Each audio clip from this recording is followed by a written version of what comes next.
할렐루야 샬롬하고 우리 인사합니다. 할렐루야 샬롬 샬롬 샬롬 샬롬 샬롬. 하나님 사랑합니다. 주 안에서 사랑합니다. 오늘 잘하는 말씀이죠. 포도나무 나는 포도나무요 너희는 가지라. 15장 5절부터 10절까지 내용 우리 함께 합독했습니다. 11절까지. 오늘 제목이 내가 이것을 너희에게 이루면 내 기쁨이 너희 안에 있어서 너희 기쁨을 충만하게 하려 합니다. 이렇게 말씀하세요. Your joy may be complete. 그래서 my joy, 내 기쁨이 may be in you and that your joy may be complete. 내 기쁨이 너희 안에 있어서 너희 기쁨을 충만하게 하려 합니다. 말씀의 제목 또 우리말로 보면 이 모든 것들은 동행, 동역이라는 의미가 있어요. 함께 걷는 거 잘 알죠. 동행은 함께 가는 거예요. 동역은 같이 마음과 일하는 것을 얘기하죠. 그랬을 때 우리 마음이 하나님과 함께 동거하고 동역하고 동행하니까 얼마나 마음이 기쁘겠어요. 그래서 내 기쁨이 너희 안에 있어. 너희 기쁨을 충만하게 하려 합니다. 말씀하고 계세요. 주님이 내 안에 거하시고 우리가 주님 안에 거하는 삶이 바로 동행을 통해서 또한 동행은 주님이 늘 우리와 함께 해주신다는 거죠. 우리가 하나님과 동행하고 하나님과 우리가 동행해 주시는 삶, 그 동행을 통해서 광야 같은 세상을 하나님이 인도하시는 특별한 은총을 우리가 받고 갑니다. 보호 속에 살아가죠. 동역은 하나님의 동역자로 우리가 쓰임을 받는 것을 또한 말씀하죠. 우리 모든 삶 속에 성령을 통해 우리와 동역, 우리의 모든 일에 동역을 해주시는 것이죠. 성령의 능력이 우리와 함께해서 승리하도록 도와주시는 역사가 바로 동역이기도 합니다. 내가 하는 것이 아니라 하나님께서 나에게 힘을 주셔서 내가 주님과 함께 동역합니다. 이거 얼마나 든든해요, 그죠? 그리고 또 무엇을 행하고 할 때 주님이 나와 함께 동행해 주신다. 동거한다. 주님이 내 안에 계셔서 항상 같이 거한다라는 것이죠. 오늘 이 동거에 대한 말씀을 나눌 때 특별히 23년도에 지금까지 주님과 동거하는 삶을 통해서 주신 특별한 은혜 은총들을 풍족하게 돌아보고 그리고 기뻐하고 감사하는 저와 여러분들이 되시기를 주님의 이름으로 축복합니다. 동거는 첫째 주님 안에 거하는 삶, 제가 설명했듯이 5절 말씀이죠. 나는 포도나무여 너희는 가지라. 그가 내 안에 내가 그 안에 거하면 사람이 열매를 많이 맺나니 나를 떠나서는 너희가 아무것도 할 수 없다. 포도나무에 가지가 붙어있지 않으면 당연히 열매를 맺지 않죠. 말라서 그냥 잘라내요. 주인이. 그죠? 잘라냅니다. 저도 그래서 식물을 기르고 있는데 너무 더워가지고 일주일에 한 번씩 주는데 물이 더 필요한 녀석들이 있었던 것 같아요. 그걸 무심히 일주일에 한 번씩만 주다 보니까 아이고 다 말라가지고 거의 죽을 지경이 돼서 깜짝 놀랐어요. 매 주일마다 주는데 왜 그걸 몰랐는지. 그래가지고 하나는 그 정원이 있는 데다가 갖다가 위탁을 했다고 해야 되나요? 위탁을 맡겨놓고 하나는 가지고 가려고 하는 거 이파리들을 좀 잘라내고 물을 일주일에 2번씩 줬더니 나머지는 안 죽고 생명력이 강하죠. 그러니까 살아나고 있습니다. 그래서 얼마나 감사한지 제가 정말 너무 미안했어요. 물을 내가 살펴보질 못했구나. 물을 또 너무 많이 주면 또 이게 그 화분에 여기 햇빛을 창문을 통해서만 봤는데 그 에어컨을 틀고 하다 보니까 맨날 창을 닫아 놓잖아요. 그러다 보니 숨을 못 쉬어가지고 물도 없고 숨도 못 쉬니까 우리가 말라지고 없구나 싶어서 너무 미안했었습니다. 근데 살아 일어났네요. 보니까. 그래서 항상 우리가 포도나무에 가지가 붙어 있어야 되고 충분한 물과 공기, 햇빛 이것을 받아야 식물들도 살아갈 수 있듯이 우리도 마찬가지인 거죠. 나는 포도나무여 너희는 가지라. 그가 내 안에 내가 그 안에 거하면 사람이 열매를 많이 맺게 됩니다. 나를 떠나서는 너희가 살 수가 없어요. 말라서 결국은 주인이 그걸 잘라다가 아궁이에 던져서 불쏘시개를 만들어 버립니다. 주님 안에 거하는 삶, 주님이 우리 안에 거해주는 삶을 동거하죠. 이것을 포도나무로 비유를 한 거예요. 예수께서 나는 포도나무여 너희는 가지라. 그가 내 안에 내가 그 안에 거하면 사람이야 열매를 맺는다라고 말씀하세요. 나를 떠나서는 너희가 아무것도 할 수 없다. 포도나무 비유를 통해서 가지는 포도나무에 붙어 있어야 하는데 우리가 주님과 동거한다는 것은 주님께 꼭 붙어 있어야 한다는 뜻을 갖고 있습니다. 그래서 우리가 신앙이 많은 활동들을 하는데 모든 것이 다 주님께 붙어 있는 그런 훈련, 주님과 떨어져 버리면 결국은 나고 되죠. 예, 결국은 세상 사람이 되고 맙니다.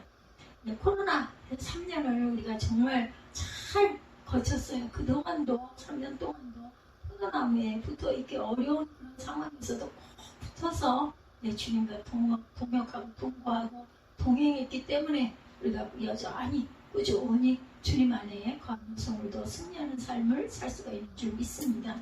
성제려 보이기를 힘써야 하는데 그 3년여 동안 저희 교회 같은 경우는 그렇게 성도가 많지 않다 보니 큰 문제가 없었어요. 그런데 정말 중대형 교회들 굉장히 여러 가지 어려움과 타격이 있었을 것입니다.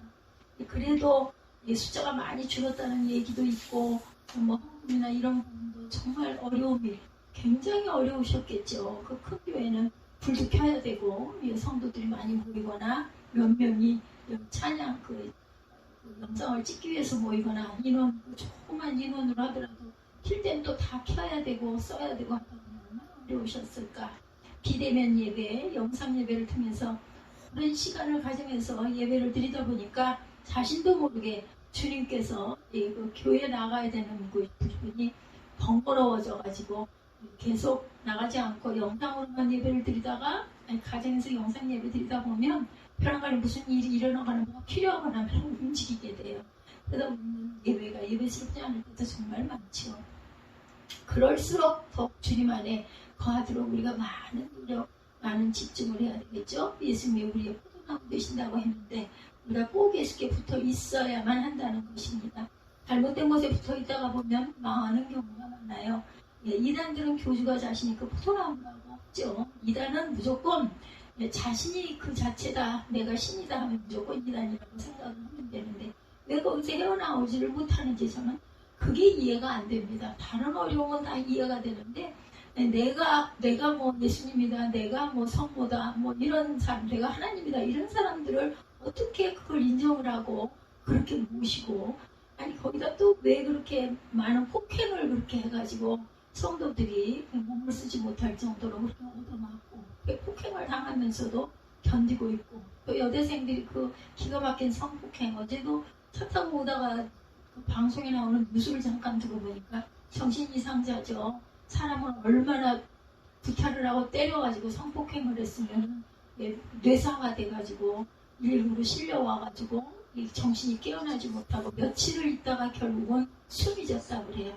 그래서 결국은 그 강간, 살인죄 이렇게 방향이 바뀌었다. 너무너무 무서웠습니다. 어떻게 그럴 수가 있어? 생판 모르는 사람을 길에서 그렇게 해가지고 반항을 했겠죠. 싫다고. 그러니까 그렇게 쇠 몽둥이로 두들겨 팼대요. 머리가 완전히 박살이 날 정도로. 그래가지고 의사가 됐겠죠. 안타까운 무서운 일이 이렇게 일어나고 있어요.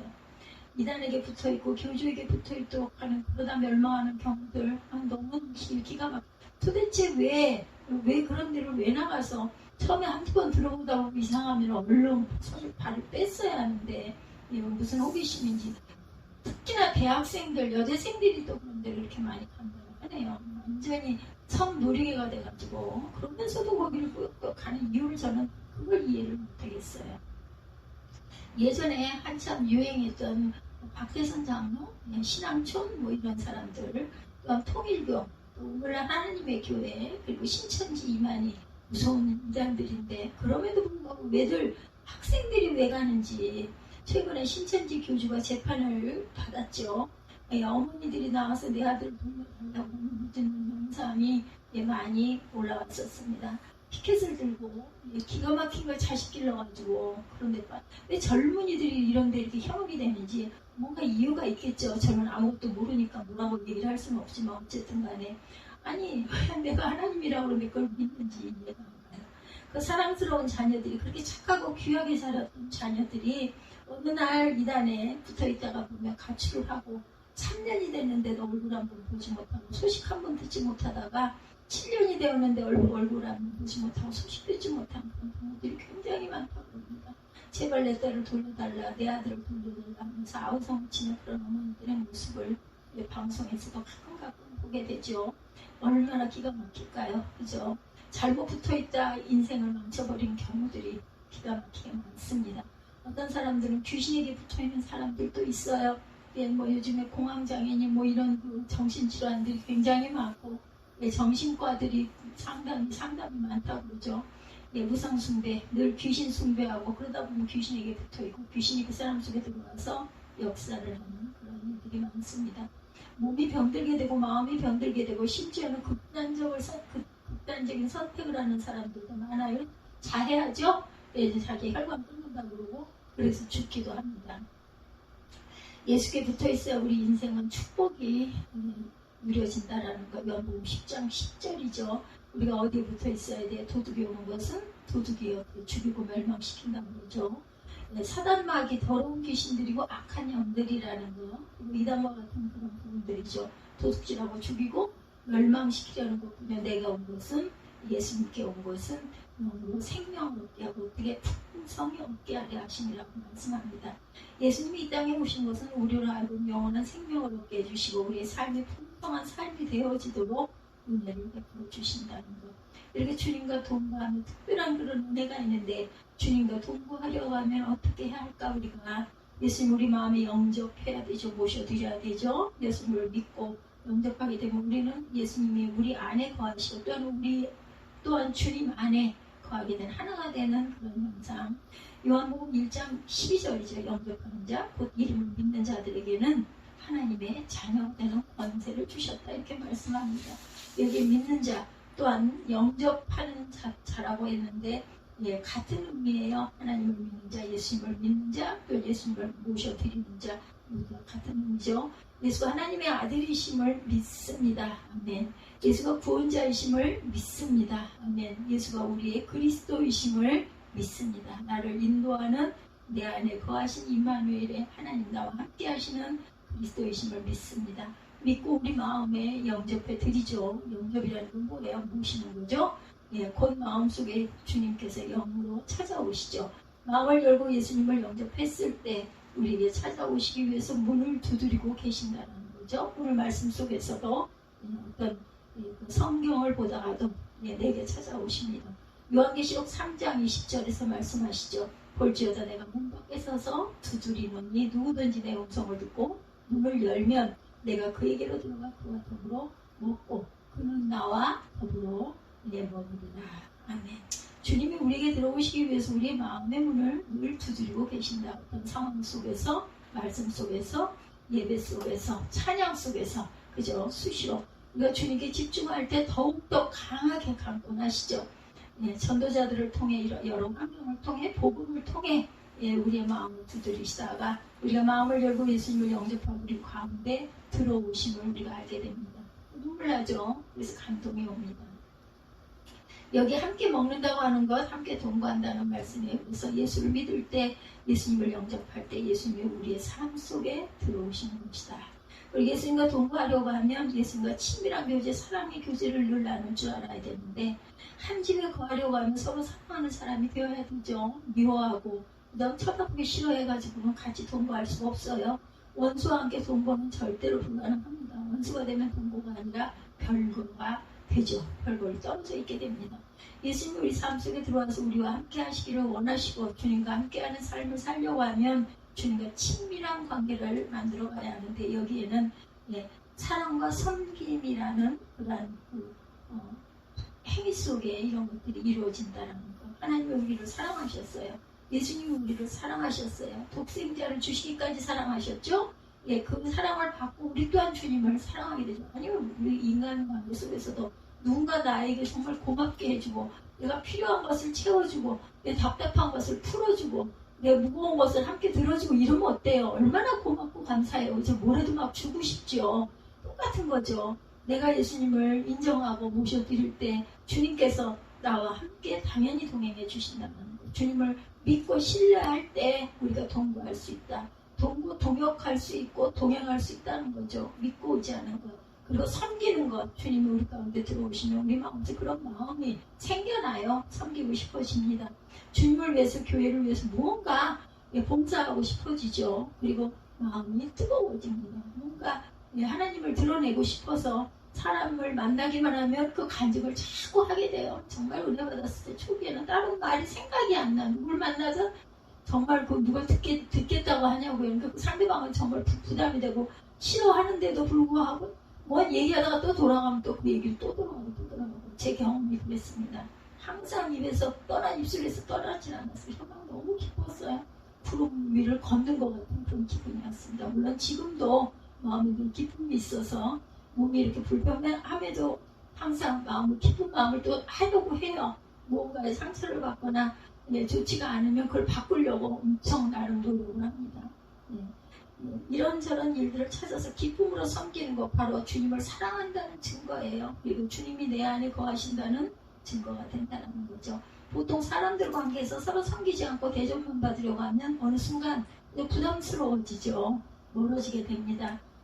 이런 친밀한 교제가 이루어질 수가 없어요. 가정에서 우리가 서로 섬기려고 노력해야 되죠.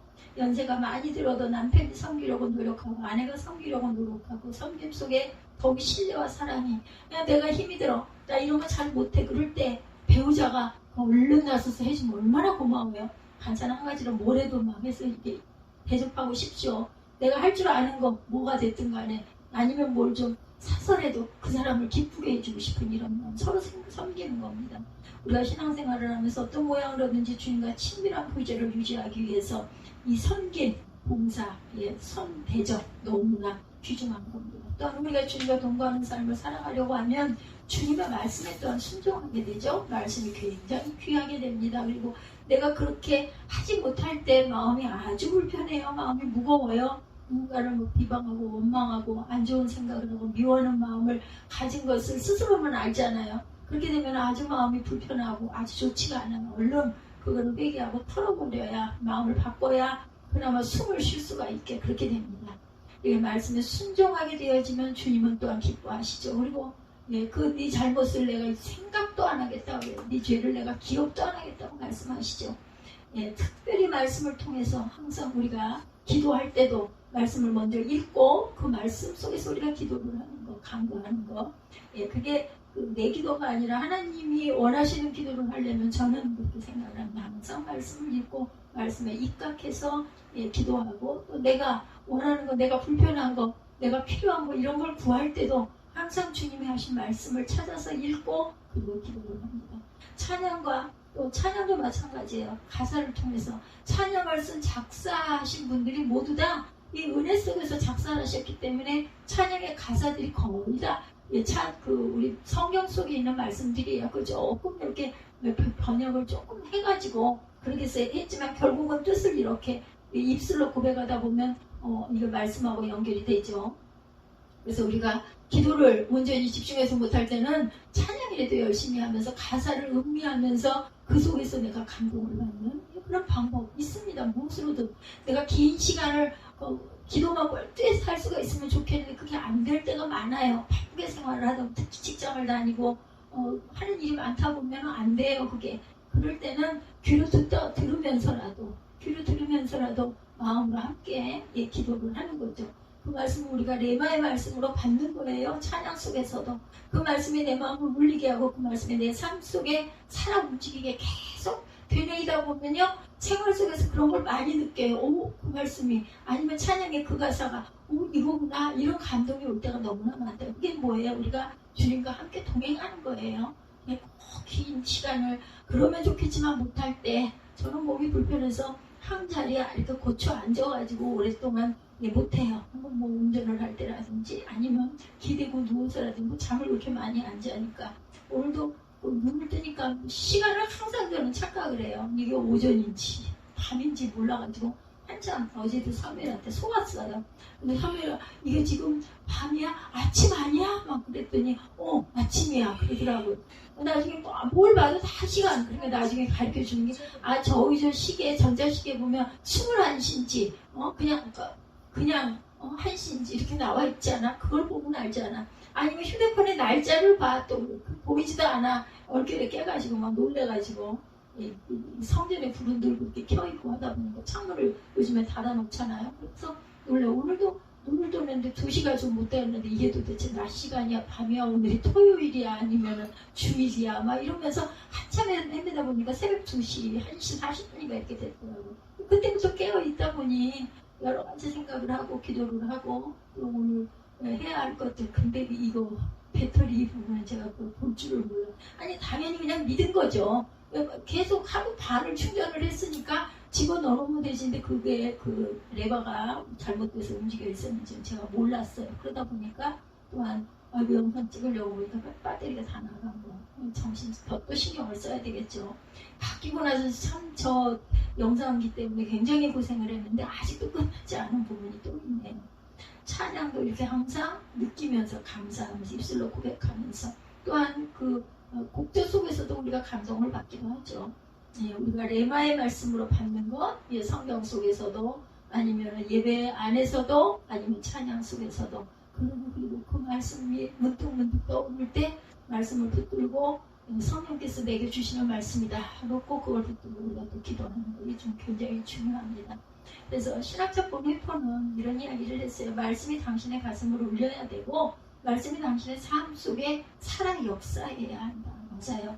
믿음의 사람들이 다 그랬죠. 그렇습니다. 그리고 은혜 받은 사람은 우리가 잊어버려요. 이제 예배 드리고 나면 말씀이 뭐 몇 장 몇 절이고 내용이 어떻다 이걸 다 기억은 못해요. 그죠? 오늘 15장이었지 요한복음 15장이지 뭐 이 정도 기억하는 것도 날짜가 많이 가다 보면 지난주에 15장이야 14장이야 이번 주는 그럼 16장인가 이렇게 헤매게 됩니다. 믿음의 사람들은 말씀을 묵상하다가 말씀을 읽다가 말씀을 듣다가 예, 자신도 모르게 감동이 되고 감격이 되어서 눈물이 흐르기도 하고 아니면 또 거기에 또 아름다운 예, 찬송 시가 만들어져 나옵니다 하죠. 그 말씀에 내 삶 속에 살아 움직이도록 역사하도록 우리가 말씀을 사모하고 순종하는 것 굉장히 중요합니다. 오늘 우리가 함께 이렇게 공독한 말씀 속에서 그 말씀이 우리 가운데 거하게 되어지면 나타나는 부분이 있어요. 10절에도 보면 내가 아버지의 계명을 지켜 그의 사랑 안에 거하는 것 같이 너희도 내 계명을 지키면 내 사랑 안에 거하리라 이렇게 말씀하고 있죠. 15장 10절에 11절에도 내가 이것을 너에게 이르면 내 기쁨이 너희 안에 있어 너희 기쁨을 어떻게 충만하게 하려 합니다. 내 기쁨을 충만하게 하려 합니다. 물론 원어적으로는 더 깊은 의미가 있겠지만 이게 우리나라 말로 번역을 해서 성경에 이렇게 쓰여져서 이게 성경으로 편찬이 되어질 때까지는 여러 가지 단계를 저는 거쳤다고 생각을 합니다. 신학자들이 많이 거치고 수정하고 해서 우리말로 만들어놨기 때문에 대략적인 내용은 거의 비슷비슷하게 더 깊이 있게 신학적으로 하고 들어가면 또 거기에 더 귀한 그 넓은 뜻이 있긴 하겠지만 그저 성경 읽으면서만이라도 그 말씀만이라도 온전하게 받고 담을 수 있다면 그렇다면 예, 아멘 감사 저는 이렇게 생각을 하죠. 말씀을 통해서 우리 안에 세상이 줄 수 없는 그 기쁨이 예, 코로나19를 지나면서 그 3년여 기간 동안에도 늘 함께 충만하게 주님께서 함께 역사하신 줄 믿습니다.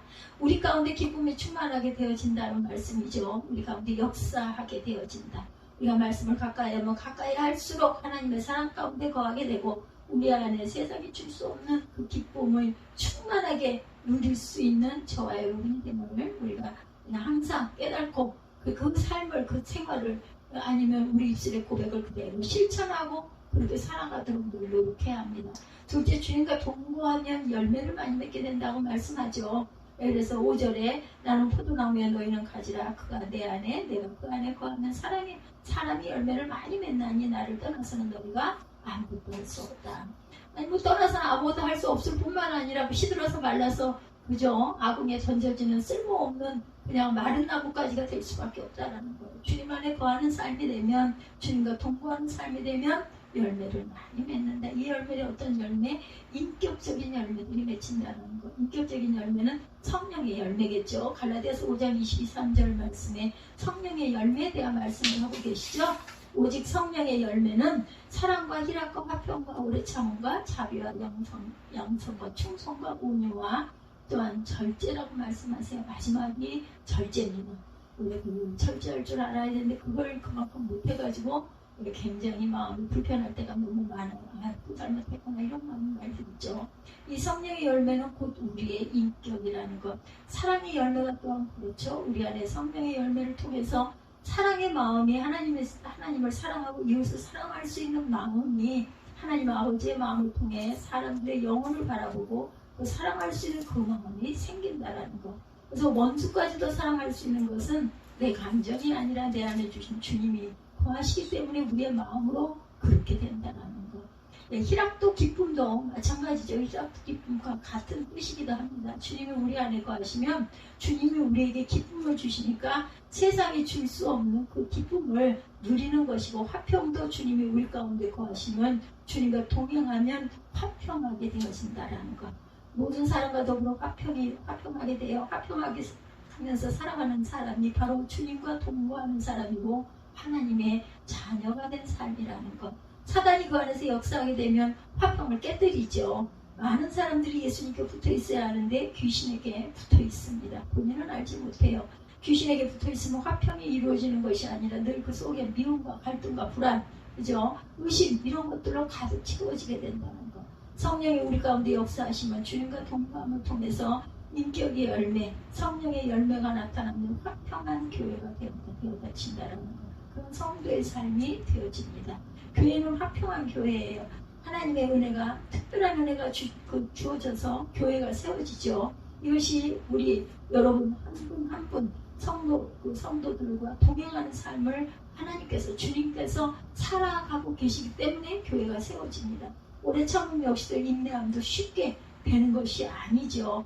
환난과 핍박 속에서도 믿음을 지키는 오래 참음, 인내의 신앙 어떻게 이루어지는 것일까? 그것은 주님이 우리와 함께 하시기 때문에 십자가에 피 흘려 죽으시고 부활하신 주님이 우리와 함께 하시기 때문에 우리를 구원하시기 위해서 십자가를 지셨던 주님을 바라보면 주님이 나와 함께 하시면 어떤 환난이나 핍박 속에서도 믿음을 지켜갈 수가 있죠. 오래 참음, 인내하는 신앙으로 저 천국을 바라보면서 승리하게 되어질 것입니다. 자비의 마음도 불쌍히 여기시는 마음이 늘 있죠. 다른 사람을 향한 긍휼의 마음이 있습니다. 그 바로 자비의 마음, 주님의 마음으로 그런 영혼들을 바라보게 된다는 것.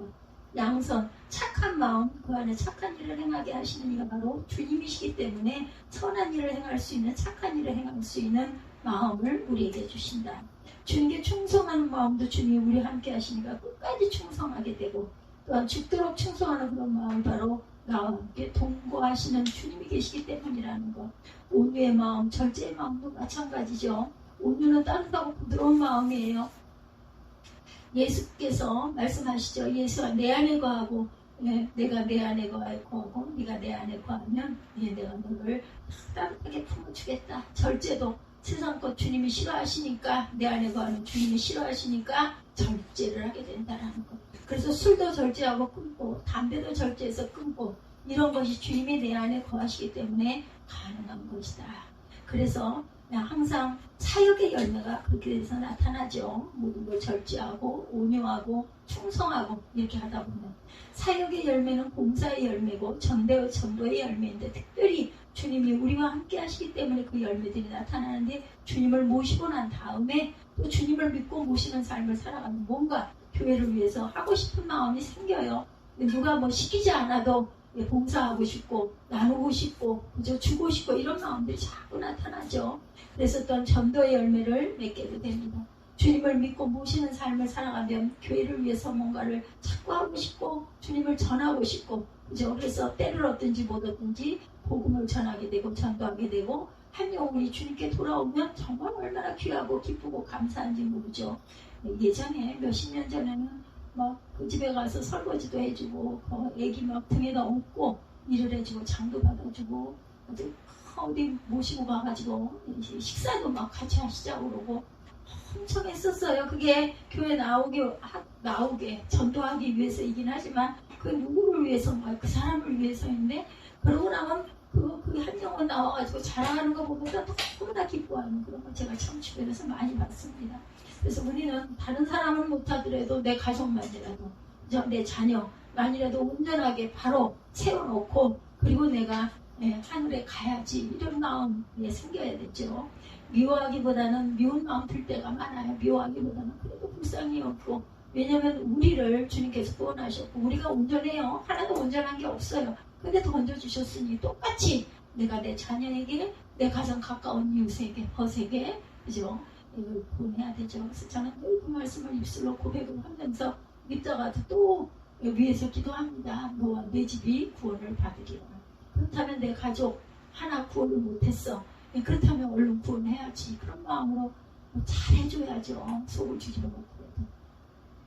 주님이 동거하시기 때문에, 주님이 내 안에 거하시기 때문에 영혼을 향한 불타는 그러한 열정의 마음을 하나님께서 주신다는 거죠. 이런 모든 열매들이 바로 주님과 동거할 때 주님께 붙어있으면 많은 열매를 맺게 되는데, 영적인 열매들은 주님을 떠나서는 아무것도 할 수가 없다. 결국은 말라서 아궁이에 던져지는 신세가 된다는 거. 오늘 우리 모든 채비 가족들이 주님과 동거하는 귀한 삶이 될 수 있기를 바랍니다. 셋째, 주님과 동거하면 기도 응답을 또한 받습니다. 그 동거를 통해서 기도 응답을 받죠. 7절에 너희가 내 안에 거하고 내 말이 너희 안에 거하면 무엇이든지 원하는 대로 구하라. 그리하면 이루리라. 아멘. 예, 지난 한 해 22년도 어떠셨어요? 기도하셨던 그 기도 응답을 받으셨습니까? 또한 24년이 돌아오죠. 13년 벌써 8월달이 기울어 가고 있어요. 몇 달만 또 지나면 금방 9월 되고 10월 되고 나면 추수감사절 지나고 나면 성탄절이고, 그러고 나면은 송구영신, 그리고 새해가 되죠. 새해 또한 우리가 주님께 온전히 준비하고 기도해서 주님 주시는 기도 제목을 가지고 열심히 우리가 1년 동안 기도해야 되겠죠. 그 소원 기도 카드, 그거 가지고 우리가 기도합니다. 건강을 위해서도 기도하고, 또한 이웃의 건강을 위해서도, 내 부모, 내 자녀의 건강을 위해서도 늘 기도합니다. 너희가 내 안에 거하고 내 말이 너희 안에 거하면 무엇이든지 원하는 대로 구하라. 그리하면 이루리라. 가장 좋은 시간, 새벽 기도들 많이 생각을 했죠. 근데 요즘에는 또 직장에 일을 또 밤에 하시는 분들도 계세요. 3부제로 하시는 분도 계시기 때문에 대개 분들은 새벽기도가 참 하나님께서 우리 영도 깨끗하게 정신이 번쩍 들게 새벽기도 시간이기도 하지만, 그렇지 않다 할지라도 내 상황에 맞게 늘 기도하면 되겠죠. 시편 5편 3절에 보면 새벽에 하나님께서 역사하신다고 말씀이나 야외요. 아침에 주께서 나의 소리를 들으시니 아침에 내가 주께 기도하고 바랍니다. 아침에 주께서 나의 소리를 들으시고, 아침이라는 것은 새벽기도 시간을 얘기하죠. 나의 신음소리까지도 귀를 기울이시고 나의 기도를 들어주시는 하나님이 아침에 들으시고 아침에 내가 주께 기도하고 바랍니다. 물론 어느 시간대나 기도할 수 있지만 내가 딱 눈을 떴을 때, 그렇죠, 좀 늦은 시간에 뜬다 할지라도 하루라도 잠깐 누워서라도 여러분들 기도하시기 바랍니다. 홍해가 갈라지는 역사, 여리고성이 무너지는 역사, 모두 새벽에 일어난 일들이에요. 새벽에도 오시는 놀라운 하나님의 은혜다. 특별히 새벽 기도는 신앙 훈련하기에 정말 좋죠. 신학생들은 그 새벽 그 기도 시간들이 있어요. 그죠? 학교 다닐 때 그 채플 시간이 아주 이른 시간이었어요. 디모데전서 4장 8절에 보면 육체의 연단은 약간의 유익이 있으나 경건은 범사에 유익하니 금생과 내세에게 약속하니라, 이렇게 말씀해요. 육체의 연단은 약간의 유익이 있으나 경건은 범사에 유익하다. 금생과 내생에 약속이 있습니다. 새벽 기도는 우리 경건 훈련에 너무 좋고, 또한 그래서 많은 사람이 새벽에 일어나서 등산도 가고 운동도 가고 그러는데 건강에 유익이 있죠. 그렇다 할지라도 경건 훈련은, 새벽에 나와 하는 경건 훈련은 범사에 유익이 있다. 그래서 금생과 내생이 약속하고 있는 축복이 있고 형통이 있다는 것을 믿고 항상 사모하시고, 갈 수 없는 상황일 때는 내 마음으로라도 운전하면서라도 기도하면, 그것도 새벽 예배 나오는 그런 방송도 많잖아요. 요즘에. 아니면 묵상 시간도 많이 있죠. 새벽을 깨워 일하는 사람들, 아주 부지런한 사람들입니다. 부지런한 사람은 영적인 리더들이 되죠. 사회생활 가운데도 리더가 되기도 합니다. 잠언 12장 24절에 부지런한 자의 손은 사람을 다스리게 되어도 게으른 자는 불임을 받는다, 이렇게 말씀하고 있어요. 부지런한 자의 손은 사람을 다스린다. 지도자가 되고 리더가 되고, 또한 신앙생활도 마찬가지로, 사회생활도 마찬가지로 게으른 자는 불임을 받는다. 다른 사람이 지배를 받고 살아간다는 거죠. 근데 이 새벽 기도는 부지런함의 시간, 부지런하지 않고는 새벽을 깨우기가 어렵죠. 게으름 피고 누워있으면 일어날 수 있는 새벽 시간은 없어요.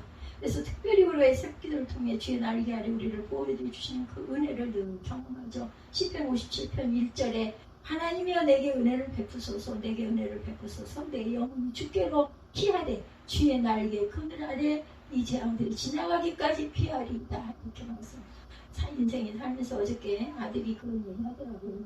굉장히 길이 밀리고 처음 가는 길이다 보니까는 아마 긴장도 많이 하고 힘들었던 것 같아요. 게다가 밥도 안 먹은 상태에 시간이 벌써 5, 6시가 되니 얼마나 배가 고팠을까. 어떻게 뭐 어디다 좀 뭘 세워놓고 뭘 좀 차먹이고 싶어도 그럴 수 있는 자리가 없어요. 그죠?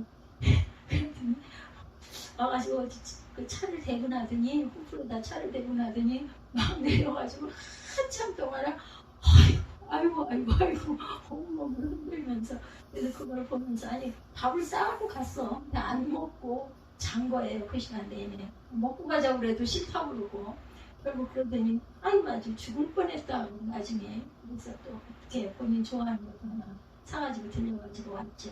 이렇게 우리가 늘 배가 고프고 힘이 들고 그러다 보면은 막 아이고 소리가 절로 나죠. 근데 너무 미안하더라고요.